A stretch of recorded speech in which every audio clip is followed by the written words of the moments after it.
सभी प्राणी मात्र का परम धर्म केवल एक है। क्या? सवै पुंसाम परो धर्मो यतो भक्तिर अदोक्षजे। अदोक्षज भगवान की अहेतुकी भक्ति करना। अहेतुकी भक्ति किसे कहते हैं? अहेतुकी भक्ति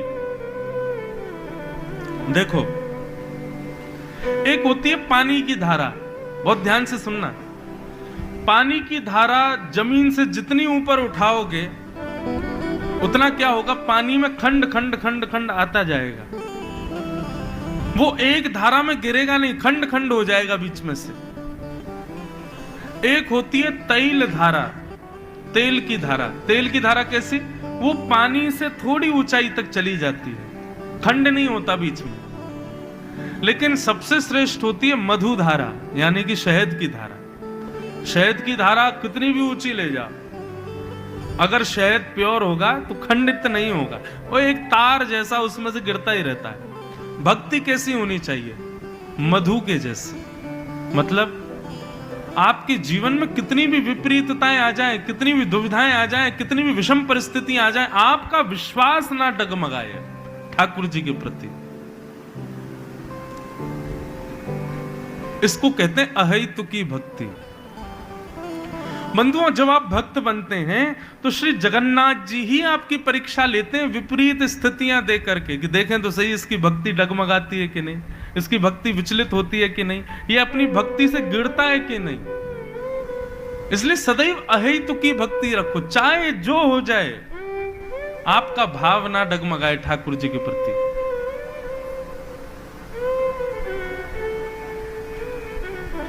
आपका विश्वास ना टूटे ठाकुर जी के प्रति। इसको कहते हैं अहेतुकी भक्ति।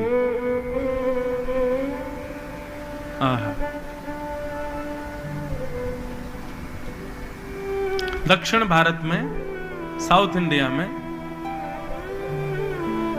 दो प्रसिद्ध वैष्णवों की कथा है। मामा भांजे, दो भक्त हुए और वो दोनों भक्त एक दूसरे के संबंधी थे। एक मामा था, एक भांजा था। उन दोनों को ठाकुर जी की सेवा का बड़ा भाव था हृदय में। एक बार उन्हें पता चला कि कुछ म्लेच्छों ने हमारे कीमती ठाकुर जी के विग्रह को अपने पास में छुपा करके रखा है।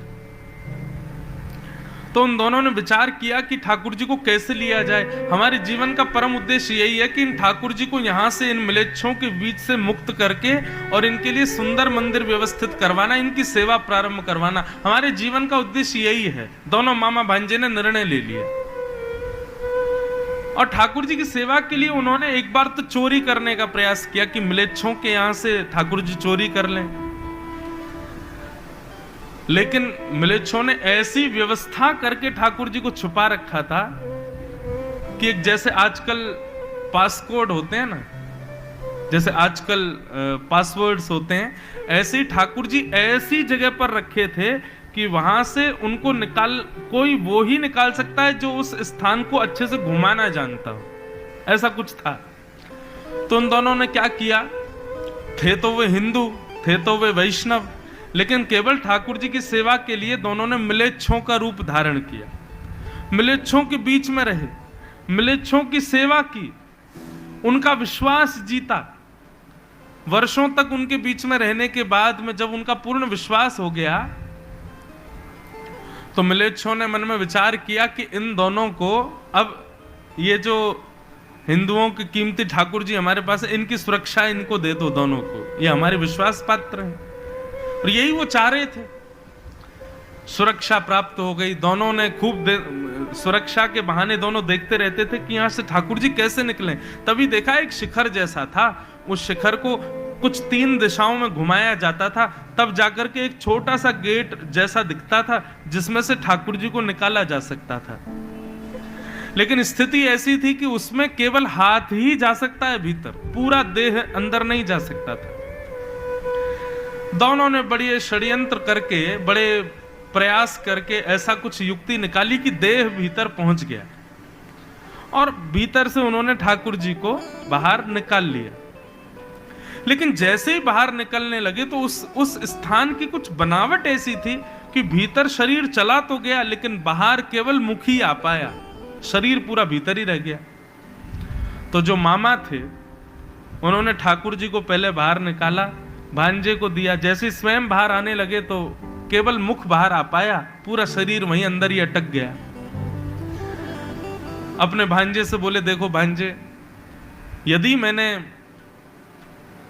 निकलने का प्रयास किया तो मेरा वध हो जाना है, मैं निश्चित मर जाऊंगा, और यहीं रहूंगा तो ये म्लेच्छ आकर के मुझको मार देंगे। तो अब तुम एक काम करो, मेरा सर तुम ही कलम कर दो, देह तो मेरा भीतर है, सर कलम कर दो, मेरी मृत्यु हो जाए और मेरे मेरे मेरे मुख को कहीं प्रवाहित कर देना, और तुम जाकर के उस अधूरे काम को करो, इन ठाकुर जी को विराजमान करो, इनका मंदिर बनवाओ। जो भांजा था उसके हृदय में बिल्कुल भाव नहीं था कि मैं कैसे कर सकता हूं, ये मेरे गुरु हैं, एक प्रकार से इन्होंने ही मुझे भक्ति के रास्ते दिखाए, मैं इनको कैसे मार सकता हूं। लेकिन तभी जो मामा थे उन्होंने आज्ञा की कि ठाकुर जी की सेवा के लिए तुमको ऐसा करना ही पड़ेगा, नहीं तो हम दोनों पकड़े जाएंगे। तब भांजे ने अपनी मामा की आज्ञा मान करके उनका सर धड़ से अलग किया, अपने ठाकुर जी को लेकर के दौड़ा मंदिर निर्माण हेतु। जैसे ही उस स्थान पर पहुंचा तो क्या देखा कि जो स्थान उन्होंने पहले से चुना था कि यहां मंदिर बनेगा, वहां पहले से ही कुछ लोग कार्य कर रहे थे, पत्थर रख रहे थे, खुदाई कर रहे थे। तो उसने मन में विचार किया कि ये कैसे संभव हो सकता है, हमसे पहले यहां आकर के किसने सारी व्यवस्थाएं कर ली। तभी उसको मुस्कुराते हुए उसके मामा जी सामने दिखाई दी। अपने मामा को देख करके बोला, आपने तो प्राण त्याग दिए थे, फिर आप यहां कैसे आए? बोले, ठाकुर जी की सब लीला है, मेरे और तुम्हारे हृदय का संकल्प था कि भगवान को मुक्त करा के उनका मंदिर बनवाना है, लेकिन यहां ठाकुर जी के भी मन की इच्छा थी, और उन्होंने पहले ही किसी राजा को चेता करके यहां पर ये व्यवस्थाएं सारी व्यवस्थित करवा दी हैं। अब तुम बिल्कुल चिंतित मत हो, मेरी मृत्यु की ज्यादा चिंता मत करना, तुम जाकर के ठाकुर जी को मंदिर में सुसज्जित करो, विराजमान करो, और उनकी लीला सेवा को प्रारंभ करवाओ। विश्वास यदि प्रगाढ़ है, हमारी निष्ठा यदि प्रगाढ़ है, तो कितनी भी भयानक स्थिति क्यों ना हो जाए, ठाकुर जी भक्त को और उसकी भक्ति को कभी नष्ट नहीं होने देते। इसलिए अहैतुकी भक्ति, अहैतुकी भक्ति मतलब चाहे जो हो जाए जीवन में, आपकी भक्ति ना डगमगाए कभी ठाकुर जी के प्रति। यही हमारा परम धर्म है। अहैतुक्य प्रतिहता ययात्मा संप्रशीदति। कितनी भी विषम परिस्थितियां आ जाएं जीवन में, कितनी भी विपरीत दिशा हो, आप ठाकुर जी को सदा प्रेम करते रहो, उनके प्रति कभी कुभाव हृदय में मत आने दें।